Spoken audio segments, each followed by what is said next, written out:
Hi welcome to my channel. Ration బియ్యం కనుక అమ్ముకుంటే మీ రేషన్ కార్డు రద్దు చేస్తామని గవర్నమెంట్ చెప్తుంది. పూర్తి వివరాలు తెలుసుకుందాం. వీడియో చూసిన వాళ్ళు తప్పకుండా వీడియో లైక్ చేసి ఛానల్ని సబ్స్క్రైబ్ చేసుకోండి.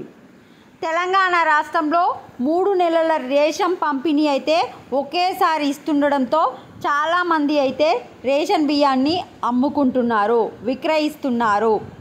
సో అలా గనక మీరు రేషన్ బియ్యాన్ని కనుక విక్రయిస్తే కేసు నమోదు చేస్తామని పౌర సరఫరాల డిఎం ఎల్ సుగ్నాబాయి స్పష్టం చేశారు. గురువారం జిల్లాలో పలు రేషన్ దుకాణాల్లో బియ్యం పంపిణీ పరిశీలించారు. ఈ సందర్భంగా ఆమె మాట్లాడుతూ బియ్యం పంపిణీపై నిఘా ఏర్పాటు చేశామన్నారు. అంటే చెక్ చేస్తున్నారు సీక్రెట్గా. లబ్ధిదారులు బియ్యం విక్రయిస్తే కఠిన చర్యలు తీసుకుంటామన్నారు. జిల్లాల్లో 3 నెలల రేషన్ బియ్యం పంపిణీ ఇప్పటి వరకు 68% పూర్తయిందన్నారు. ప్రతి కార్డుదారుకి బియ్యం అందేలా చర్యలు తీసుకుంటామని ఎవరూ ఆందోళన చెందాల్సిన అవసరం లేదన్నారు. ఈ నెల 30వ తేదీ వరకు బియ్యం పంపిణీ జరుగుతుంది.